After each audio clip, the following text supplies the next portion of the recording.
প্রত্যেক অভিজ্ঞতা কিছু না কিছু শেখায়। প্রত্যেক অভিজ্ঞতাই গুরুত্বপূর্ণ, কারণ আমরা আমাদের ভুল থেকেই শিখি। জীবনের প্রথমেই ভুল হওয়া মানেই এই নয় এটিই সবচেয়ে বড় ভুল।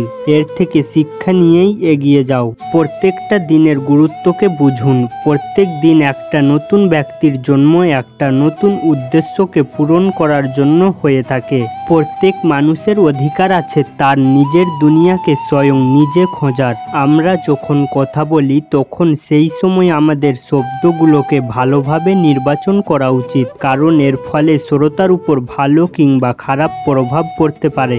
তোমাদের সবাইকে সদয়, জ্ঞানী ও সঠিক মনের অধিকারী হতে হবে। যতই বিশুদ্ধ জীবনযাপন করবে ততই উপভোগ করতে পারবে জীবনকে। সত্যিকারভাবে ক্ষমতা নিয়ে বাঁচতে হলে নির্ভয়ে বাঁচো। জীবনে ব্যথা থাকবেই, কিন্তু কষ্টকেই ভালোবাসতে শেখো। অতীত নিয়ে বিভ্রান্ত হয়েও না, ভবিষ্যতের স্বপ্নে হারিয়ে যেও না। বর্তমানের দিকে মনোযোগ দেও, এটাই সুখী হওয়ার একমাত্র উপায়।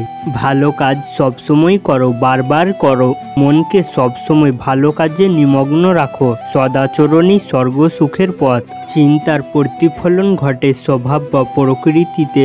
যদি কেউ মন্দ অভিপ্রায় নিয়ে কথা বলে বা কাজ করে, দুঃখ তাকে অনুগমন করে। আর কেউ যদি সুচিন্তা নিয়ে কথা বলে বা কাজ করে, সুখ তাকে ছায়ার মতো অনুসরণ করে।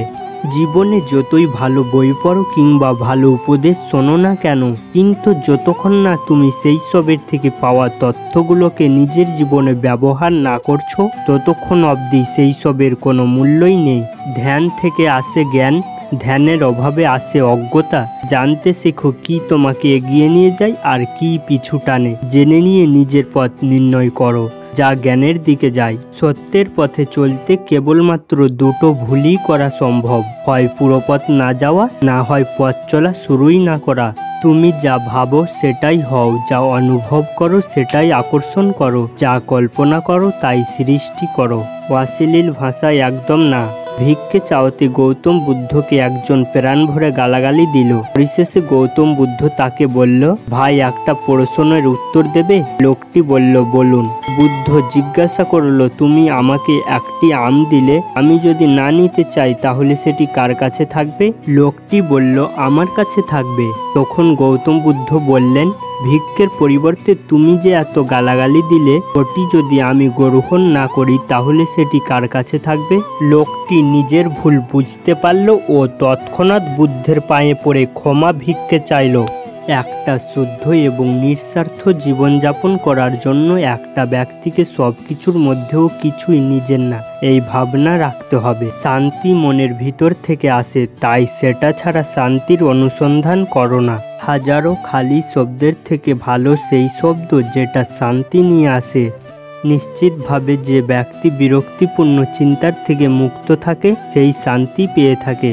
তোমার কাছে যা কিছু আছে সেগুলোকে কখনোই অন্যের কাছে বাড়িয়ে বলো না, আর অন্যকে দেখে ঈর্ষাও করো না। যে অন্যদের দেখে ঈর্ষা করে সে কখনোই মানসিকভাবে শান্তি পাবে না। যে মানুষটি তোমায় ভালোবাসে, তোমায় নিয়ে চিন্তা করে, তোমার প্রতি খেয়াল রাখে, তাকে কখনোই উপেক্ষা করো না, কারণ একদিন তুমিও ঘুম থেকে জেগে উঠবে এবং বুঝতে পারবে যে তুমি অসংখ্য নক্ষত্র গণনা করতে গিয়ে একটা চাঁদ হারিয়ে ফেলেছো। জ্ঞানগর্ভ জীবনের জন্য মুহূর্তের ইতিবাচক ইচ্ছাকে প্রাধান্য দিতে হবে। এই জন্য ভয়কে তুচ্ছ করতে হবে, এমনকি মৃত্যুকেও। যার সূচনা আছে তার সমাপ্তি আছে, এটা বুঝতে শিখলেই সব ঠিক হয়ে যাবে। আসক্তিই দুর্ভোগের মূল কারণ। সুখের জন্ম হয় মনের গভীরে, এটি কখনো বাইরের কোনো উৎস থেকে আসে না। মন ও শরীরের পক্ষে সুস্থ থাকার রাস্তা হলো অতীতের জন্য শোক না করা আর ভবিষ্যতের জন্য চিন্তা না করা, বরং বুদ্ধি ও সদ্ভাবের দ্বারা বর্তমানে বাঁচার চেষ্টা করা। কোনো পরিবারকে সুখী ও স্বাস্থ্যবান হতে হলে সবার প্রথমে দরকার অনুশাসন এবং মনের উপর নিয়ন্ত্রণ। যদি কোনো ব্যক্তি নিজের মনের উপর নিয়ন্ত্রণ পেয়ে যায় তাহলে সে আত্মজ্ঞানের রাস্তা অবশ্যই খুঁজে পাবে। যিনি তোমার ত্রুটি প্রদর্শন করেন ও তজন্য ভৎসনা করেন সেই মেধাবীকে গুপ্ত নিধির ন্যায় জানবে। সুখের কোনো উপায় নেই, সুখীতে থাকাই হচ্ছে এর একমাত্র উপায়।